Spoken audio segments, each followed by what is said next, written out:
Pakiramdam ko, naguguluhan na ang buong diwa at pag-iisip ko, 10 araw lang akong naglakbay. Pero parang na-brainwash na ako ng Pilipinas. Pagbalik ko sa sarili kong bansa, doon ko napagtanto kung gaano ito kahuli sa paraang hindi ko sukat akalain. Ang madamdaming pahayag na ito mula sa isang dayuhang turista na katatapos lang ng kanyang paglalakbay sa Pilipinas ay lumikha ng isang mainit na talakayan sa social media. Ayon sa nagpost, bagamat maikling panahon lamang ang kanyang inilagi sa Pilipinas, sa sandaling lumapag siya sa paliparan ng kanyang sariling bayan, isang malakas na pakiramdam ng pagkalito ang bumalot sa kanya. Mayroong mali, mayroong kulang, aniya. Inabot daw siya ng ilang araw bago niya tuluyang naintindihan ang tunay na dahilan ng kanyang nararamdaman. Ang kanyang naranasan ay isang phenomenon na tinatawag na reverse culture shock. Ang post na ito ay umakyat ng mga komento mula sa mga netizen sa buong mundo na marami ang nagsabi, "Tama ka, ganyan-ganyan din ang naging karanasan ko." Ang higit na nakakagulat ay ang sunod-sunod na mga ulat na kahit ang mga turistang 1 linggo lamang ang inilagi sa Pilipinas ay nahihirapang makibagay muli sa buhay sa kanilang sariling bansa. Isang turistang Amerikano ang sumulat, "Ang mga bagay na karaniwan at inaasahan na sa Pilipinas ay halos imposible palang mangyari sa Amerika. Pakiramdam ko ay para akong nawawala sa ibang mundo." Ano nga ba ang hiwaga ng Pilipinas na nagdudulot ng ganito kalaking pagbabago sa pananaw ng mga dayuhan? Sa pagkakataong ito, ating tuklasin ang kakaibang alindog ng Pilipinas sa pamamagitan ng mga sariwang salaysay ng mga taong personal na nakaranas ng reverse culture shock. Ang pang-araw-araw na buhay na para sa ating mga Pilipino ay normal lang, sa mata pala ng mundo ay isang himala. Sa isang post sa social media ng isang turistang Amerikano, mababasa ang mga katagang ito na yumanig sa marami. 3 taon akong nanirahan sa Pilipinas. Pagbalik ko rito sa Amerika, pumunta ako sa isang Walmart. Sobrang sama ng ugali ng mga empleyado at naramdaman ko ang matinding pagkainis. Akalain mong nasa sarili akong bansa, pero ilang araw pa ang lumipas bago ko natanto na dumaranas na pala ako ng culture shock. Ang pahayag na ito ay malinaw na naglalarawan kung gaano kalala ang reverse culture shock na nararanasan ng mga bumabalik sa kanilang bansa matapos ang kahit maikling paninirahan sa Pilipinas. Ang mga turista mula sa iba't ibang panig ng mundo na may katulad na karanasan ay nagpahayag ng kanilang pagsang-ayon. Ang tinatawag na reverse culture shock ay ang pakiramdam ng pagkalito o hirap sa pag-angkop kapag bumabalik sa sariling bansa matapos masanay sa ibang kultura. Kabaligtaran ito ng karaniwang culture shock. Ito ay ang phenomenon kung saan nagkakaroon ka ng kritikal na pananaw sa sarili mong kultura. Para sa mga dayuhang bumisita sa Pilipinas, ang karanasang ito ay tila mas matindi. Ang reverse culture shock na ito ay nangyayari sa lahat mula sa mga turistang 1 linggo lang na malagi hanggang sa mga dayuhang nanirahan dito ng maraming taon. Bagamat magkakaiba ang kanilang sitwasyon, ang agwat na kanilang nararamdaman sa sandaling bumalik sila sa kanilang bansa ay nakakagulat na magkakatulad. Isang Amerikano na bumalik sa California matapos ang 7 taong paninirahan sa Pilipinas ang nagsabi, "Akala ko mas mamimiss ko ang aking tahanan sa California kaysa sa Pilipinas. Ngunit sa aking pagbabalik, pakiramdam ko ay isa akong dayuhan. Mas hinahanap-hanap ko pa ngayon ang kulturang Pilipino. Bagamat nasasanay na rin ako, mas mahirap ito kaysa sa inaasahan ko." Partikular na tumatak sa isipan ang sinabi ng isang teenager na kasama ng kanyang mga magulang na bumalik mula sa kanilang bakasyon sa Pilipinas. Maituturing pa ba nating isang first world country ang bansa natin? Ang simpleng tanong na ito ay isang matapat na patunay sa kapangyarihan ng karanasang Pilipino na baguhin ng lubusan ang mga pananaw at pagpapahalaga ng mga kabataan. Isang babaeng Amerikano na mag-isang naglakbay sa Pilipinas ang nagbahagi sa kanyang blog. "Pagkatapos ng 2 linggong paglalakbay sa Pilipinas, naranasan ko ang isang hindi kapani-paniwalang reverse culture shock. Ang Pilipinas ay malinis, mahusay, at ang mga tao ay napakabait at magiliw. Puno ito ng puso at kabaitan, at higit sa lahat, ito ay isang ligtas na bansa." Bagamat masayang-masaya siya sa kanyang biyahe, isang ganap na kaibang tanawin ang sumalubong sa kanya pag-uwi. Ang mga basura sa kalsada, ang lumalalang seguridad sa mga parke, Ang ingay sa mga restauran, ang mga pagkakaibang ito mula sa Pilipinas ang naging dahilan upang muli niyang suriin ang kanyang mga pinahahalagahan. Ang malaking agwat sa pagitan ng Pilipinas at Amerika ay labis niyang ikinagulat. Isang Ginoo mula sa Britanya na umuwi matapos ang 6 na taon sa Pilipinas ay may katulad na karanasan. Ang unang ikinagulat ko ay ang mga dumi ng aso sa bangketa. Bago ako tumira sa Pilipinas, hindi ko ito pinapansin. Pero ngayon, kapag nakakakita ako nito sa daan, talagang nabibigla ako. Binuod niya ang kanyang karanasan sa Pilipinas sa pagsasabing, "Binago ng paglalakbay ko sa Pilipinas ang aking buhay." Ito ang naging pagkakataon para seryosohin kong pag-isipan muli ang aking hinaharap. Sa ganitong paraan, ang pagbisita sa Pilipinas ay hindi lamang isang masayang bakasyon. Ito ay nagiging isang mahalagang yugto na nagpapabago sa pananaw sa buhay. Nakakagulat kung gaano karami ang mga dayuhang nakakaranas nito. Kung gayon, ano nga ba talaga ang itsura ng Pilipinas sa kanilang mga mata at ano ang partikular na dahilan ng kanilang pagkadismaya pagbalik nila sa kanilang bansa? Una sa lahat, ang pinupuri ng halos lahat ng dayuhang turista ay ang makapal na pakikipagkapwa na makikita sa bawat sulok ng lipunang Pilipino. Sa Pilipinas, saan ka man magpunta, nagpapakita ang mga tao ng isang taos pusong init at kabaitan. Ito ay isang karaniwang obserbasyon ng mga turista mula sa buong mundo. Isang social media post ang nagbahagi ng ganitong karanasan. Sa isang convenience store sa Pilipinas, isang dayuhan ang nahihirapan. Agad siyang nilapitan ng isang empleyado na may ngiti sa labi, maingat na ipinaliwanag ang kailangan niya at tinulungan pa siyang gamitin ang isang payment machine. Isang turista naman mula sa Singapore na namili ng marami sa isang supermarket ang nagulat nang sabihin niyang, "Pinaghiwalay ng staff ang mga mainit at malamig na bilihin ko, ang mga inumin at pagkain." Magalang pa niya akong tinanong kung gusto kong ipainit ang pagkain at binigyan pa ako ng karagdagang straw at kubyertos.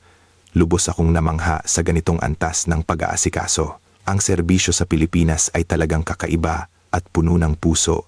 Ang pahayag na ito ay umani ng simpatya mula sa buong mundo. Maraming dayuhan ang sumang-ayon na kapag naranasan mo na ang serbisyong may puso ng mga Pilipino, mahihirapan ka nang bumalik sa dati. Ang karanasan sa Pilipinas ay lubos na nagpataas ng kanilang mga inaasahan at binago ng tuluyan ang kanilang pananaw sa serbisyo. Ang mas nakakatuwa pa, hindi naman tila nagsisikap ng husto ang mga Pilipino, ngunit sa bawat aspeto nararamdaman ng mga dayuhan ang kanilang init. Ang kahusayan ng serbisyong Pilipino ay hindi nakabatay sa isang mahigpit na SOP, kundi sa natural na pagmamalasakit na nagmumula sa bawat isa.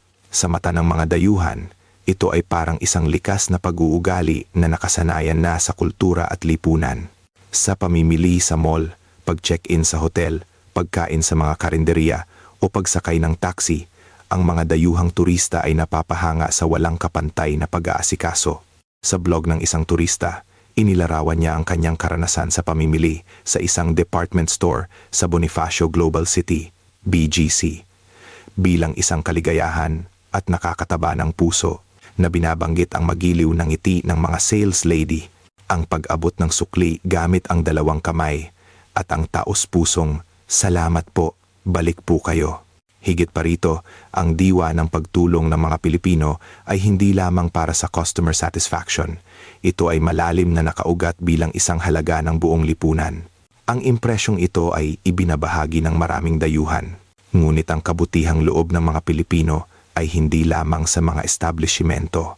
Mas lalong humanga ang mga dayuhan nang maranasan nila ang kabaitan ng mga ordinaryong Pilipino. Sinabi ng isang Canadian na mamamahayag na si James na malinaw pa rin sa kanyang alaala ang isang karanasan 15 taon na ang nakalilipas. Sa panahong hindi pa uso ang mga smartphone, naligaw siya sa mga kalye ng Cebu. Isang Pilipino ang nagbago pa ng kanyang sariling lakad at personal siyang isinakay sa motorsiklo para ihatid sa kanyang destinasyon. Siyempre, may mababait ding tao sa ibang bansa. Pero ang isang tabi ang sariling gawain para lang ihatid ang isang dayuhan ay hindi pangkaraniwan. Para sa akin, ito ay isang nakakaantig na halimbawa ng init ng pagtanggap ng mga Pilipino, sabi niya. Sa loob ng 4 na taon niyang paninirahan sa Pilipinas, maraming beses siyang nakaranas ng mga katulad na sitwasyon. May isang Pilipino na naglaan ng 30 minuto para samahan ang isang naliligaw na dayuhan sa pagsakay ng LRT papunta sa tamang istasyon. Ang labis na naantig na dayuhan ay tumawag pa sa kanyang ina sa ibang bansa para ikuwento ito. Ma, ang babait ng mga Pilipino. Naligaw ako at isang lokal ang naghatid sa akin sa istasyong hinahanap ko kahit hindi naman doon ang punta niya. Ito ay isang pangkaraniwang bagay sa Pilipinas, ngunit para sa mga dayuhan, ito ay isang pambihirang katangian. Mayroon pang isang kwento, isang dayuhang turista na nakatayo sa isang makasaysayang kalye sa Vigan, hawak ang isang mapa, isang ale na napadaan ang kusang lumapit at nag-alok ng tulong. Inabot sila ng mahigit 1 oras habang masinsinang ipinapaliwanag ng ale ang mga pinakamasasarap na lokal na pagkain. Nang sinubukan ng turista na mag-abot ng tip bilang pasasalamat, mariin itong tinanggihan ng ale, umiling at nagsabing, "Welcome po sa Pilipinas," at tumangging tanggapin ito. Kaya't isang taos-pusong yakap na lang ang ibinigay ng turista. Simula noon, sabi ng dayuhan, hindi na niya sinubukang magbigay pa ng tip sa Pilipinas. Isang Australiano naman ang nagbahagi na noong siya ay nalilito sa malalabirintong istasyon ng MRT sa Taft, isang empleyado na papasok pa lang sa trabaho ang tumulong sa kanya. 5 taon na ang nakalipas, huling araw ko na iyon sa Pilipinas. Kung na-late pa ako, hindi ko na sana napuntahan ang Mall of Asia habang buhay kong pasasalamatan ang taong iyon. Si G. Marcus, isang Aleman, ay ikinuwento ang kanyang karanasan nang makilala niya ang isang Pilipina sa Espanya. Sinabi nito sa kanya, "Bisitahin mo ang Pilipinas ha." Akala niya ay isa lang itong karaniwang pagbati. Ngunit nang siya ay aktwal na dumating sa Pilipinas at kinontak ito, labis itong natuwa at sinabing isasakay siya sa motorsiklo para libutin ang mga tanawin. Nang malaman pa nito kung saang lugar nakatira si Marcus, nagpadala ito ng isang detalyadong listahan ng masasarap na karinderya at mga inirerekomendang night market. Nagkausap lang kami saglit sa biyahe. Kung isang Aleman yan, mahirap mangyari ang ganito. Laging sinasabi na magiliw ang mga Pilipino at para sa akin, ito ay 100% totoo. Kapag naging kaibigan mo sila, ituturing ka nilang parang pamilya. Hindi lang serbisyo sa tindahan. Isang babaeng Pranses ang nagsabi na noong unang beses siyang bumili sa isang butik, binitbit pa ng sales lady ang kanyang shopping bag hanggang sa labasan at detalyadado pang itinuro kung saan ang pinakamasarap na milk tea shop sa malapit. Isang lalaking Canadian ang may mas nakakagulat na kwento. 1 taon matapos kong bilhin ang isang damit sa isang tindahan sa Green Hills, natanggal ang butones nito. Dinala ko ito sa isang mananahi sa malapit. Inayos ito ng ale at dahil luma na ang produkto at wala na ang orihinal na butones, hinanapan pa niya ako ng pinakamalapit na disenyo at pinalitan ito. Ang singil niya ay sobrang mura. Dahil doon, lalo kong minahal ang Pilipinas. Ang mga ganitong kuwento ay halos hindi mauubos. Hindi lamang ang kabaitan ng mga Pilipino, kundi pati na rin ang kultura ng pagkain sa Pilipinas ang bumihag sa mga dayuhan. Lalo silang namangha sa sulit na halaga at kaginhawaan ng mga kainan sa Pilipinas. Isang turistang Italyano ang nagsabing naantig siya sa libreng service water sa mga restaurant. Sa Italia, siguradong may bayad kapag umorder ka ng tubig sa restaurant. Pero sa Pilipinas, parang karapatan mo na ang libreng tubig at maraming karinderiya ang may libreng sabaw pa. Ito ay isang bagay na wala sa ibang bansa. Isang Koreano naman ang humanga sa mga kubyerto sa Pilipinas. Sa mga eatery, madalas ay mayroong dispenser ng mainit na tubig kung saan mo ilulubog ang mga kutsara at tinidor para ma-sterilize o kaya naman ay may drawer na puno ng malilinis na stainless steel na kubyertos. Para sa akin, ang ganitong self-service na kaginhawaan ay nagpapakita ng galing ng Pilipinas. Ang mataas na kalidad ng pagkain sa mga convenience store ay ikinagulat din ng mga dayuhan. Ang siopaw o ang rice meal na binili ko sa 7-Eleven ay mas masarap paminsan kaysa sa pagkain sa restaurant. At hindi ako makapaniwala na wala pang 100 pesos ang isang kumpletong meal. Ang kultura ng street food at ang konseptong lutong bahay ay isa ring paboritong karanasan ng mga dayuhan. Sa mga bangketa, makikita mo mismo ang mga tindero na nag-iihaw ng isaw at barbecue sa harap mo. Ang amoy at ang mismong tanawin ay nakakagutom. Kahit mga simpleng tindero, magiliw ka pa ring tatanungin kung gusto mo ng maanghang na suka at ang presyo ay abot kaya habang ang lasa ay garantisado. Maraming dayuhan ang namangha sa mga menu na may larawan o sa mga open kitchen. Noong una, nag-alala ako kung paano ako o-order dahil hindi ako marunong magtagalog. Pero maraming tindahan ang may menu na may litrato o kaya naman ay makikita mo mismo sa salamin kung paano nila ginagawa ang pagkain. Ang ganitong what you see is what you get na pakiramdam ay nagbigay sa akin ng kapanatagan. Ang mga ganitong karanasan sa kultura ng pagkain sa Pilipinas ay lalo pang nagpalalim sa kanilang pagkadismaya pag-uwi. Isa sa mga bagay na labis na ikinagulat ng mga dayuhan sa Pilipinas ay ang seguridad. Isang turistang British ang nagkwento ng kanyang karanasan nang mawala ang kanyang smartphone sa isang night market sa Cebu. Kinabukasan, pumunta siya sa istasyon ng pulis at naroon na ang kanyang telepono, buo at walang kulang. Kung sa London ito nangyari, hinding-hindi ko na iyon makikita. Lubos akong humanga sa kaayusan at katapatan sa Pilipinas. Bukod dito, nabigla ang mga dayuhan sa mga Pilipinong iniiwan lang ang kanilang mga gamit sa mesa sa mga coffee shop. May mga taong iniiwan ang kanilang laptop o wallet sa mesa para lang pumunta sa banyo. Sa bansa ko, siguradong mananakaw iyon. Noong una ay hindi ako makapaniwala pero normal pala ito sa Pilipinas. Ang katotohanang ang mga babae ay maaaring maglakad mag-isa sa gabi ay ikinagulat din ng maraming dayuhang babae. Maglakad mag-isa sa gabi nang hindi nakakaramdam ng takot, ito ay isang bagay na imposible sa bansa ko. Sa Pilipinas, ang pagpunta sa convenience store sa hating gabi ay hindi na isang big deal. Ang mga bata na mag-isang sumasakay ng jeep o LRT papuntang eskwelahan ay isa ring katakataka para sa mga dayuhan. Nang makita ko ang isang elementary student na mag-isang sumasakay ng jeep, akala ko naliligaw siya. Ngunit nang malaman kong normal pala iyon sa Pilipinas, doon ko napagtanto kung gaano kaligtas ang bansang ito. Ang ganitong klase ng seguridad na nakaugat sa komunidad ang gumagawa sa Pilipinas na isa sa mga pinakakaaya-ayang lugar para manirahan. Ngunit pagbalik nila sa kanilang bansa, isang ganap na kaibang katotohanan ang naghihintay sa kanila. Hindi lamang ang kabaitan ng tao o serbisyo ang ikinagulat ng mga turista. Ang teknolohiya at infrastruktura ng Pilipinas ay nag-iwan din ng malakas na impresyon. Partikular na pinuri ang mga point-to-point 2P bus system. Inilarawan ito ng isang Amerikanong turista. Ang ikumpara ang 2P bus system ng Pilipinas sa sistema ng tren sa Amerika ay parang ikumpara ang isang modernong eroplano sa isang lumang kalesa. Ang matapang na paghahambing na ito ay nag-viral sa social media. Isang Amerikano na naninirahan sa Pilipinas, si G. Rhodes, ang naglarawan sa kagandahan ng pagsakay sa Puotopi. Talaga bang tumatakbo ito sa highway? Halos wala kang maramdamang alog. Ang lamig ng aircon at malinis na upuan. Ang biyahe ay perpekto. Isang turista mula sa Europa ang may ibang impresyon. Nakakamangha kung paano ka makakarating mula Quezon City hanggang Makati nang wala pang isang oras sa komportableng paraan.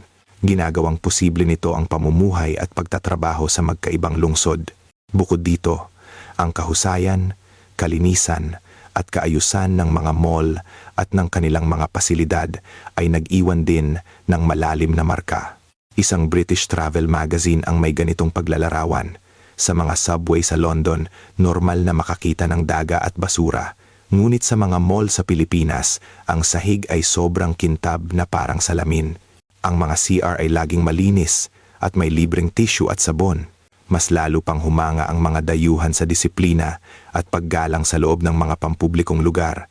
Sa mga pila, kusa at maayos na pumipila ang mga tao para itong mahika. Napanatili nila ang isang antas ng kaayusan na hindi mo aakalain sa ibang bansa, sabi ni G. Rhodes. Ikinagulat din niya ang kultura ng pagbibigay galang. Kahit siksikan, laging iniiwang bakante ng mga tao ang mga upuang para sa mga senior citizen at PWD o agad na nagpapaubaya kapag may nakitang mas nangangailangan. Ito ay nagpapakita ng respeto at pagmamalasakit ng mga Pilipino sa kapwa. Ang papuri sa kaginhawahan ng Pilipinas ay hindi lamang sa transportasyon, Pinuri rin ng mga dayuhan ang dami at gamit ng mga convenience store. Kaya kong tumambay ng ilang oras sa 7-Eleven at gusto kong iuwi ang lahat. Partikular na kinagiliwan ang mga multifunctional na CLQQ machine. Isang turista na unang beses gumamit ng machine para magbayad ng bills, bumili ng ticket at magpadala ng pera ang nagsabi, "Ang kaginhawaan ay parang mahika, hindi ko mapigilang mamangha." Isang turistang bumalik matapos ang 15 taon sa Australia ang nag-post. Ang pinakamahirap ay ang kawalan ng mga convenience store na parang kabute. Ilang hakbang lang ay mayroon na. At bukas 24,007. Lahat ay binebenta, lahat ay pwedeng gawin. Isang British na galing sa 6 na taong paninirahan sa Pilipinas ay may katulad na saloobin. Ang mga pampublikong banyo sa mga mall sa Pilipinas ay napakalinis. Libre pa itong gamitin na halos hindi ka panipaniwala. Nasanay na ako sa ganitong kaginhawahan at umaasa akong magkaroon din nito sa UK. Isang turista mula sa Canada ang naantig din sa mga pampublikong CR sa Pilipinas. Sa Canada, mahirap makahanap ng malinis na pampublikong banyo. Pero sa Pilipinas, sa mga mall, gasolinahan, at kahit sa mga convenience store, mayroon at laging malinis. Ang katotohanang libre itong gamitin ay nakakaantig. Bukod dito, ang kakaibang sistema ng GCash at Maya QR payments ay isang matalinong ideya na ikinagulat ng mga dayuhan. Ang pagbabayad gamit lang ang telepono at ang pagkakaroon ng mga cashback at rewards ay isang paraan ng paggawa sa pamimili na mas masaya. Para sa mga Pilipino, ito ay pangkaraniwan. Ngunit para sa mga dayuhan, ito ay isang malaking sorpresa. Ang pagkakaroon ng ganito kalawak na digital payment system na abot kamay sa telepono ay bihira sa maraming bansa. Ang karanasan sa mga taxi o Grab ay nag-iwan din ng impresyon. Bagamat walang automatic doors tulad sa Japan, ang mga driver sa Pilipinas ay napakapalakaibigan. Pagkasakay mo pa lang ay kakausapin ka na, magre-rekomenda ng mga lugar na masarap kainan o pasyalan. May mga driver pa na nagsisikap makipag-usap sa mga dayuhan gamit ang translation apps. Ang ganitong klase ng human connection ay hindi mo mararamdaman sa ibang bansa. At syempre, ang beep card, isang card na pwedeng gamitin sa tren, bus at pamimili. Sobrang convenient. Matapos maranasan ang lahat ng ito ang kaginhawahan, teknolohiya at dekalidad na pakikipagkapwa sa Pilipinas, isang nakakagulat na katotohanan ang haharapin ng mga dayuhan sa sandaling bumalik sila sa kanilang sariling bansa. Ang reverse culture shock ay nagsisimula pa lang sa airport. Maraming dayuhan ang nabigla sa pakikitungo sa kanila sa immigration at baggage claim. Ang reverse culture shock ay nagsisimula talaga sa airport, sabi ng marami. Sa Pilipinas, ang mga staff at security ay magiliw na gumagabay at agad natutulong kapag may problema ka. Ngunit pagbalik sa sariling bansa, ang mga immigration officer ay malamig at ang mga tanong ay mekanikal. Sa NAIA, naramdaman kong itinuring akong tao, pero sa sarili kong bansa, pakiramdam ko ay isa na lang akong numero. Isang Amerikano na bumalik sa Toronto ang nagsabi, "Sa Pilipinas laging may handang tumulong. Masaya ako roon. Pagbalik ko sa Toronto, naligaw ako sa airport at walang mahanap na matanungan. Ang mga paghihirap ay nagpapatuloy sa pang-araw-araw na buhay." Isang babaeng bumalik sa Amerika ang nagkuwento ng kanyang karanasan sa isang restaurant sa Pilipinas. Kusang magtatanong ang may-ari kung masarap ba ang pagkain mo at pupunuan ang baso mo kapag naubos ang tubig. Pagbalik ko sa Amerika, kahit ilang beses kong tawagin ang waiter, hindi ka papansinin. Pero sa kabilang mesa na may mga kabataang babae, lagi silang nakikipag-usap. Bukod dito, ang makita ang mga empleyado na nakikipag-usap sa telepono habang nagsisilbi o nakikipagdaldalan sa katabing kahera habang nagbabayad ka ay isang tanawing hindi maintindihan ng mga bumabalik. Hindi mo ito maiisip na mangyari sa Pilipinas. Ang mga empleyado doon, gaano man ka-busy, ay magalang nahaharapin ang bawat customer at magsasabi pa ng "salamat po sa huli." Isang taga New York na kamakailan lang umuwi mula sa paninirahan sa Maynila ang nagsabi, "Ang subway lang ng New York ang hindi ko talaga matiis." Isang turistang ipinanganak sa Australia ang nagreklamo tungkol sa oras ng pampublikong transportasyon. "Lumaki ako doon, pero ang schedule ng tren ay gabay lang. Humahanga ako sa pagiging on-time ng mga tren at bus sa Pilipinas. Isang turistang bumalik sa Norway matapos ang 10 buwan sa Pilipinas ang nagbahagi ng mas malalang sitwasyon. Pagbalik ko sa Norway, lahat ng tao ay sobrang lamig sa isa't isa. Labis akong na-shock. 4 na taon na ang nakalipas, pero hanggang ngayon ay hirap pa rin akong masanay. Ngunit ang pinaka-ikinadismaya ng marami ay ang pagkakaiba sa mga pampublikong pasilidad. Sabi ng isang turistang bumalik sa Amerika, "Noong nasa Pilipinas ako, ang mga banyo sa mga mall at istasyon ay malinis at may libreng tissue. Ang mga banyo sa Amerika, basa ang sahig, luma ang pinto at may mga siwang pa." Sa pamamagitan ng mga karanasang ito, lubos na napagtanto ng marami kung gaano ka-espesyal ang kagandahang loob, kaginhawahan, teknolohiya at kaayusan na itinuturing nilang normal sa Pilipinas. Walang tipping culture.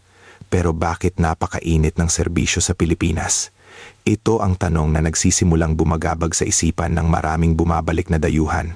Ang reverse culture shock na nararanasan ng mga dayuhang bumisita sa Pilipinas ay hindi lamang isang alaala ng paglalakbay.